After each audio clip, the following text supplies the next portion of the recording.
¿Quién es ese pavo? Vale. Bueno, empezamos entonces, sí, ¿no? Vale. Bueno, mi nombre es Jorge Díaz. Voy a hablar hoy de infraestructuras inmutables y un poco las lecciones que hemos aprendido en mi empresa en el último año, digamos, trabajando con esta forma. ¿Vale? Bueno, antes de todo, bueno, vamos a introducir un poco qué son infraestructuras inmutables, qué problemas intentamos resolver. Bueno, yo trabajo como DevOps en System, ¿vale? Mi blog es mrdiaz.com y si no, en GitHub soy Díaz Jorge, ¿vale? Y bueno, vamos a hablar hoy de infraestructuras inmutables. Y bueno, vamos a empezar por, como me gusta así, tipo definición de Wikipedia, ¿vale? Y dice que, bueno, que es una estrategia de, bueno, lo hago en castellano, ¿sí? Bueno, yo he dicho que lo iba a hacer en inglés, pero como veo que todas hacen en castellano, pues sí. Bueno, una estrategia de operaciones de deployment, ¿vale? En la cual, en vez de actualizar los componentes, pues lo que hacemos es que los reemplazamos por completo en cada oportunidad. Entonces, bueno, el término como tal de Immutable Infrastructure, ¿vale? Lo acuñó Chad Fowler en uno de sus blog posts que se llama Trash Your Server and Burn Your Code.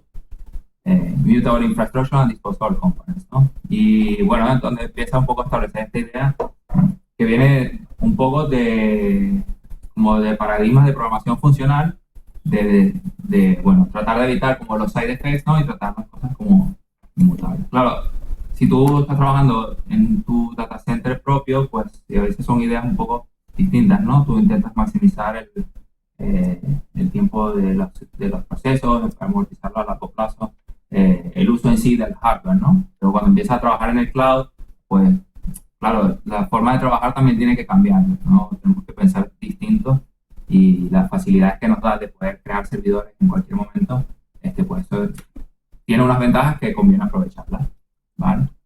Entonces, bueno, ¿cuál es el problema que nos encontramos en el día a día y que esto intenta un poco resolver, ¿no? Y bueno, este es un quote de ese mismo blog post que dice que an old system inevitably grows worse, ¿no? Entonces, las famosas megas o duendes que van apareciendo en las máquinas a medida que se van haciendo un poco más viejillas y tienen cosas raras y las cosas a veces funcionan y no saben muy bien por qué y tratan de montar otro sistema y no funcionan y no saben qué pasa. Entonces, bueno, causas de esto, bueno, las principales son los cambios manuales que se van realizando, ¿vale? Normalmente surgen con muy buena intención, se te cae la máquina, te metes, tocas un ficherito de configuración y dices, sí, luego lo metemos en el chef.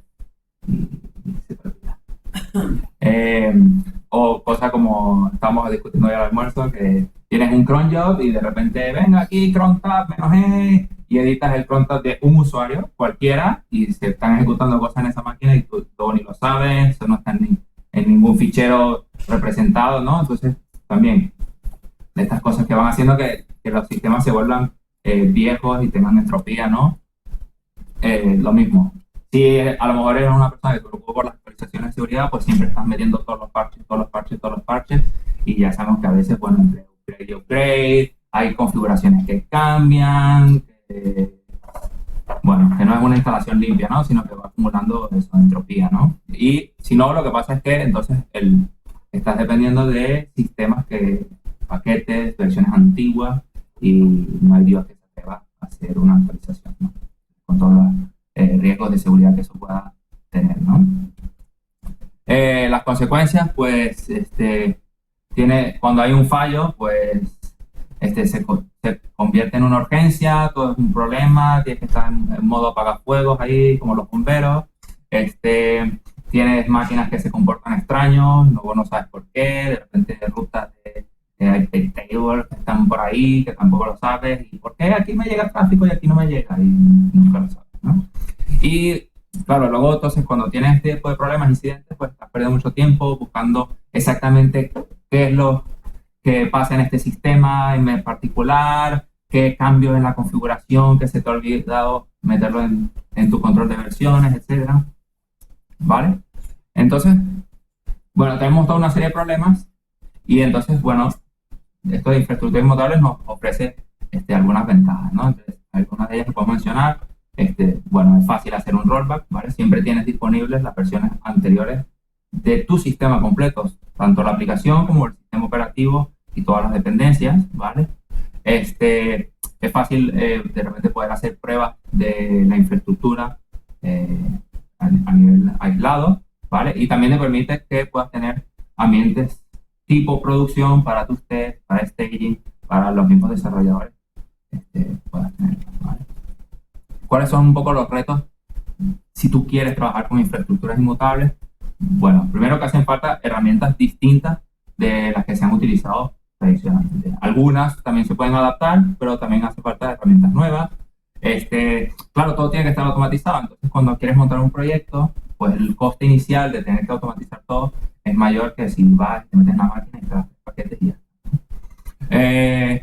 Arreglar problemas a veces también es un poco más difícil, porque ya no es solo que yo voy, venga, me conecto al server, lo arreglo el problema, eso igual lo puedes hacer, pero claro, si tienes muchos servidores, eso como lo replicas, ¿no? Entonces tienes que o sea, te obliga a que una vez que a lo mejor has encontrado la causa del problema, tienes que ir a hacer un commit, eso tiene que hacer trigger de unos pipelines y claro, todo ese proceso hasta que el fix llega efectivamente a producción, pues puede tardar un poco más de lo, digamos, normal, ¿no? Lo que estamos acostumbrados. Y todo lo que es tema de servicios stateful como base de datos, intentar hacerlo con esta manera, en algunos casos se puede, en otros casos es muy complicado y es duro, ¿vale? Entonces, claro, cuando la gente habla de infraestructuras inmutables, lo que me he encontrado un poco en internet es que la gente habla de solo la infraestructura, y hablan de los servers y toda esa idea, pero claro, si tú quieres desarrollar infraestructuras inmutables, tu aplicación en sí tiene que tener ciertas características que te permitan que tú puedas hacer este tipo de deployment. Entonces, yo quiero hablar ahora primero de como la arquitectura de la aplicación, ¿vale? Y bueno, para buscar un poco de inspiración de gente que ya ha hablado de estos temas, que no son ideas nuevas, ¿vale? Nos encontramos el 12 Factor App, que viene de la gente de Heroku, que ya tiene mucho tiempo como trabajando de esta manera, ¿vale? Y ellos crearon este manifiesto, ¿vale? Que es como una metodología para crear aplicaciones SaaS, ¿vale? Y bueno, son como guías en general para crear aplicaciones y que son ideas que son muy buenas cuando quieres trabajar sobre todo en el cloud, ¿vale? Entonces el primer tema que ellos hablan es la configuración, ¿vale? Y lo primero que dicen es que almacenes la configuración como variables de entorno.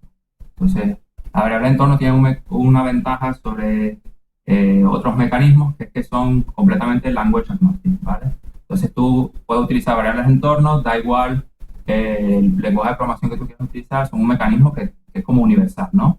Y que también es muy flexible. Entonces, ellos dicen, bueno, por todo lo que es configuración, no lo metas en ficheros directamente con tu código, sino tú lo que sea que cambie entre deployments, pues lo separa y lo guardamos en variables de entorno, ¿vale?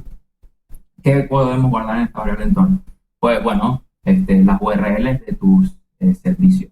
¿Dónde está mi base de datos? ¿Dónde está el servidor de Memcache? Todo este tipo de servicios lo pasas como variables de entorno, como configuración. Credenciales, ¿vale? No hace falta decir meter los passwords en el GitHub, no está bien aunque sea repo privado.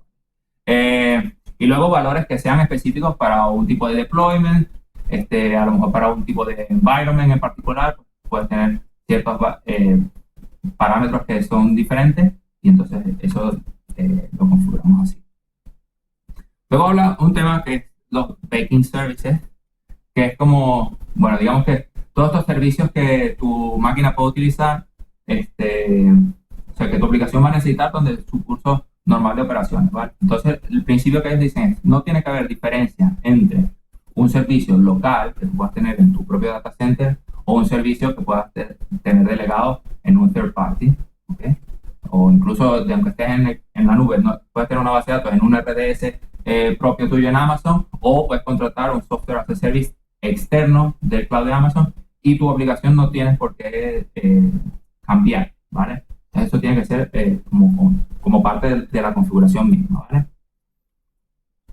Luego, otro tema que es el build, release and run, ¿vale? Entonces, dicen que la idea es que tú tienes que tener como bien separadas estas etapas, ¿vale? Sobre todo lo que sería la parte del build, y el run. La parte del release y el run ahora lo explicaré, pero yo por lo menos me encuentro que muchas veces están juntas dependiendo del sistema que estés usando, ¿vale? El build es un mecanismo en el cual coges un repositorio de datos y lo conviertes en un paquete que se puede hacer deployment, ¿vale? Es una versión específica del código, ¿vale? Más buscar todas las dependencias, compilar los assets y crear finalmente ese paquete que vayas a utilizar. Este paquete luego se pasa a la fase de release, ¿vale? Y se va a combinar con lo que sería la configuración del environment, ¿vale? Y finalmente, entonces, ese producto va pasando a la tercera etapa, que sería la etapa del run, que es el runtime mismo, que es donde efectivamente vas entonces a levantar los procesos de la aplicación, ¿vale? Y se va a ejecutar bueno, en un ambiente en particular, ¿vale? Entonces, como antes mencionaba, la etapa de release and run muchas veces se hace junto a la vez, y luego lo voy a explicar un poco como la implementación que tenemos en Shifted, más algunas ideas que no son lo que utilizamos en Shifted, pero que yo creo que también son igualmente válidas, ¿no? Bueno, entonces lo primero, hay que crear los scripts. Si esto tiene que ser un proceso automático, tú cuando haces un push de tu repositorio, esto tienes que crear un artefacto que se pueda efectivamente hacer deploy, ¿vale? Entonces, si estás usando Heroku, pues es fácil, tú haces git push y ellos hacen todo. Pero si pues, lo tienes que hacer tú, por ejemplo, nosotros usamos Packer, ¿vale? Entonces, utilizamos Packer para crear AMIs, pero si usas Google Compute, pues también tiene un adapter para Google, incluso para crear containers también, sí. Sí. Son cosas separadas. O sea, el código de la aplicación sí. De la imagen, sí. O haces imagen y luego no. O sea, también tenemos como imágenes base, pero digamos que es lo mismo. O sea, siempre coges partes de una AMI base, que puede ser o el sistema operativo sin nada instalado, o ya con algunos paquetes que tú, como el departamento, considera que necesitas pues, para login, para monitoring, todo eso ya puede estar preparado, y entonces hay que instalar en sí lo que sería la aplicación. En Shifted lo que nosotros hacemos es crear paquetes Debian o RPM, ¿vale? Que eso se hace en la fase de testing, pues se ejecutan los tests, y al final de los tests pues se crea un RPM o un Debian y se hace un push a un repositorio. Cuando se va a crear la imagen, pues cogemos un packer y lo que hace es un yum install de un package o un apt install de un package, ¿vale? Eso es una manera de hacerlo. Otra manera que también es válida, por ejemplo, si ya tú usas Chef, Ansible, Puppet, lo que tú quieras, pues entonces utilizar eso en el momento de crear la ley. Entonces Packer también tiene soporte pues, para usar estas herramientas de provisioning, ¿vale? Bueno, hacer git clone de tu proyecto, bundle install, npm install, pip install, lo que tú quieras, como es el pack. Es lo mismo. Ok. Al final te descargas la dependencia de tu lenguaje de programación, más la dependencia del sistema, se acaba creando todo eso, ¿vale? Si no quiero usar nada de eso, también puedo usar Shell Script, aunque tampoco lo recomiendo porque empieza todo muy fácil y luego se va complicando. Entonces, bueno, yo recomendaría o dedicar el tiempo a crear packages del sistema operativo o usar un sistema de provisioning como Chef, Ansible, Puppet. No sé, Packer lo bueno que tiene es que soporta todo y luego también crea imágenes que soportan muchos proveedores cloud, entonces incluso Docker, entonces está bastante bien en ese sentido. Luego, para el manejo de configuración, hay como dos maneras que se puede hacer. Por ejemplo, si utilizas Docker, pues lo tradicional es que se inyecta la configuración. Entonces tú arrancas tu container y entonces en el runtime especifica, bueno, mis variables de entorno son tal, ¿no?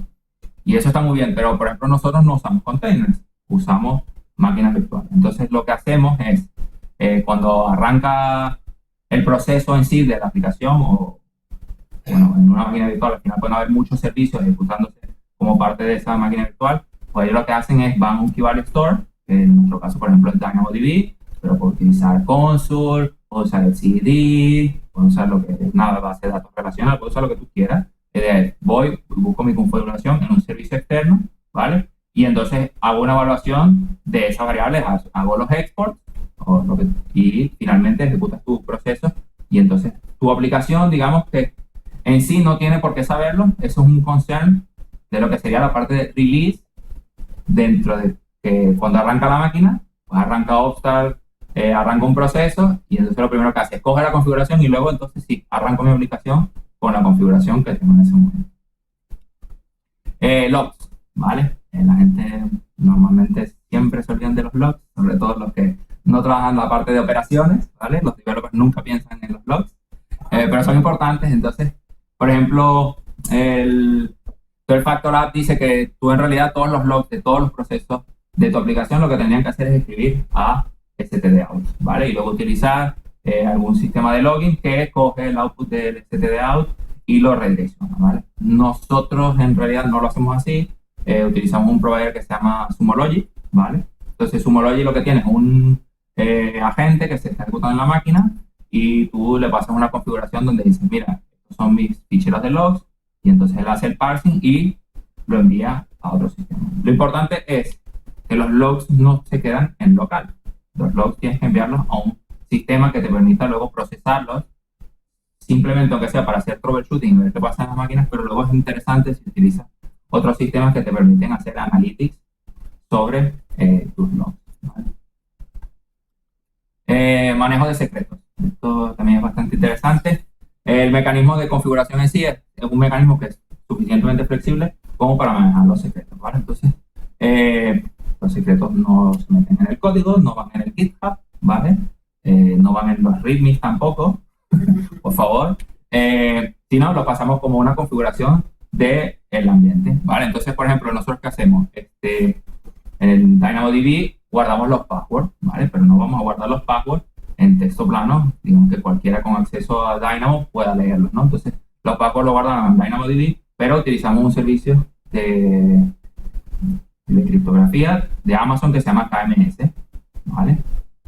Y luego controlamos que las instancias en particular tengan, por ejemplo, solo acceso para desencriptar los secretos que se han hecho con una key en particular. Entonces, podemos limitar qué acciones podemos hacer. Claro, eso si estás dentro de Amazon lo tienes así. Yo no sé si en Google tienen algún sistema similar, pero bueno, hay servicios como por ejemplo Paul, ¿vale? Que tú puedes tenerlo en tu red y entonces que las instancias accedan a Baul para recuperar sus secretos. Yo no conozco mucho Baul, cómo hacer el tema de access control y todo eso, pero bueno, por ejemplo con Amazon, si estás usando Amazon, mi recomendación, usa KMS.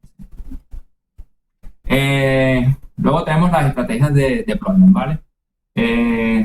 Sí, a 5 minutos. Okay. Bien. Tenemos Blue Green Deployments, también Red Black, y hay muchos colores, ¿vale? Normalmente son 2. Pero la idea es la siguiente, ¿no? Tú tienes tu deployment, ¿vale?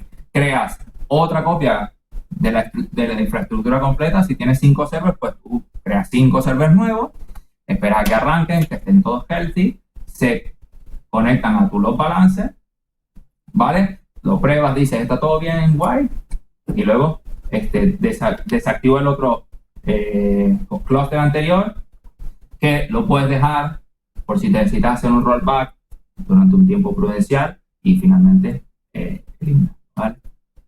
Y luego tenemos una variante que se llama Canary Release, que es básicamente lo mismo, pero en vez de crear una copia idéntica de tu infraestructura, pues crear a lo mejor un server o 2 servers o un porcentaje de servers y vas incrementando gradualmente. Puedes crear un par de servers con la versión nueva del código, vas monitorizando, no observas que se haya incrementado los error rates de manera abrupta, la operación parece que está todo normal, las máquinas no tienen regresiones, que pueden ser de memoria, cualquier cosa que tú estés monitorizando, dices, está todo bien, va aumentando 20%, 50%, 80%, y luego hasta que finalmente ya el 100% del tráfico pasa a la nueva versión y finalmente descarta. Simplemente una variante de lo del Blue Green, pero haciéndolo en plan progresivo. Y luego hay una parte que es cuando trabajas con aplicaciones, por ejemplo, en Rails o en Python y utilizas una base de datos relacional, no usas en Mongo ni nada así fashion.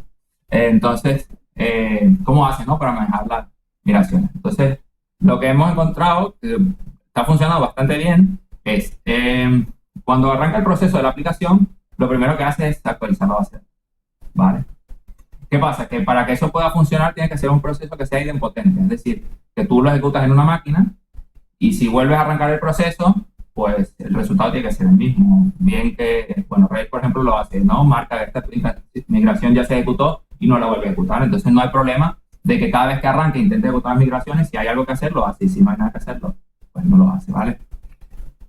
El código viejo y el nuevo tienen que trabajar con el nuevo esquema. Entonces, claro, no puedes simplemente a lo mejor hacer drop de una columna. Tienes que a lo mejor crear una nueva columna temporalmente, hacer que el código nuevo trabaje con la tabla vieja si existe o con la nueva, y luego finalmente cuando eso ya esté y tengas todo el código nuevo, pues entonces haces una release donde finalmente puedes hacer el renaming y todo eso. O sea, a veces hay que hacer las migraciones en 2 pasos, pero también es bueno porque, o sea, no quieres tener downtime. Pero es una cosa que hay que tener en cuenta cuando vas a hacer cambios en el esquema de la base de datos, ¿vale? Y finalmente, para poner esto en producción, lo que hacemos es un canary release con un nodo. Entonces, hay aplicaciones que necesitan ejecutar migraciones a base de datos, pues la estrategia es levanto un server. Cuando ese server está healthy, ¿qué significa? Que ha hecho todas las migraciones y que ha arrancado y está respondiendo correctamente. Entonces digo, bueno, ya mi base de datos está actualizada, despliego el resto de servidores, cuando eso esté listo, lo hace. Entonces reutilizamos el mismo patrón del canary release para poder ejecutar las migraciones sin tener que montar un tinglado demasiado complejo de que si la aplicación arranque y crear un log distribuido para hacer que solo una instancia va a ejecutar migración. Al final, hemos encontrado que esta es una solución que funciona muy bien y como está todo automatizado, pues no hemos tenido problemas con ello, ¿vale? Y eso es todo. Muchas gracias. No sé si hay preguntas. Bueno. Shameless. Promotion. Sí. Ok, no, ¿preguntas? ¿No? ¿Nada? Ok. Bueno. Ok, vale, muy bien. Pues nada, muchas gracias entonces.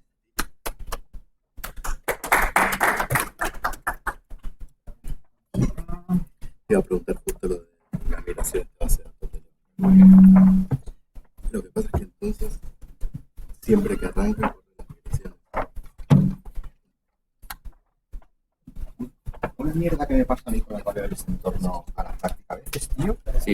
es cuando estás corriendo un servidor que tiene un master y que hace forks con slaves, ¿vale?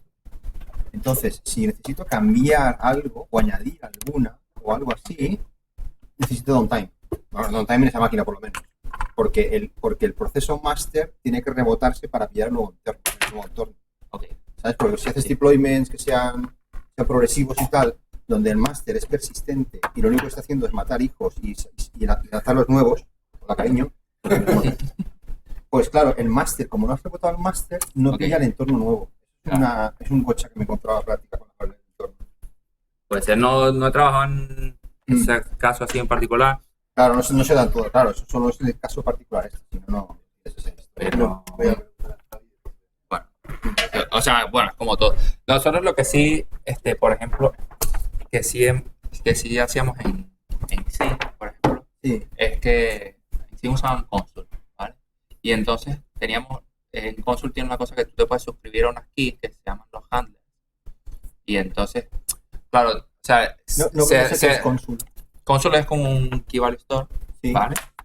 Y aunque no sé si con etcd también se puede hacer. Pero el hecho es que tú tienes como un watcher y tú dices, mira, si en este key cambia, tú ejecutas este comando. Okay. ¿Vale? Y eso está siempre allí. Entonces no teníamos que hacer un deployment nuevo, sino que automáticamente la configuración cambiaba y entonces podías hacer un restart del proceso y podías hacer un restart graceful, matar las conexiones, que no estén las conexiones y luego hacer respawn.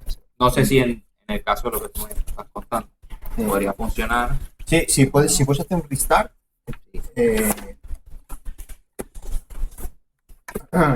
sí que podría funcionar si el código que inicializa la aplicación, que es lo que corre en el fork, ese código chequea estos valores con este servicio. Pero claro, en ese caso en particular, claro, tiene que ser ya una responsabilidad de la aplicación también o del proceso de boot de la aplicación de consultar ese equivalio externo y Pero eso no me preocupa porque al final la aplicación hace algo de eso. Es decir, si por ejemplo, o sea, tiene que saber de dónde leer ese valor. O sea, me da igual si el leerlo es chequear el entorno, que chequear un servicio, que chequear un YAML. Al final, digamos, en cuanto a responsabilidades, la aplicación igualmente tiene la responsabilidad de saber de dónde tiene que checar el valor. O sea que cambiar emp por una llamada a ese servicio, yo lo veo que se queda igual todo a nivel de responsabilidad. Lo que tú no quieres normalmente es, por ejemplo, meter todo lo que,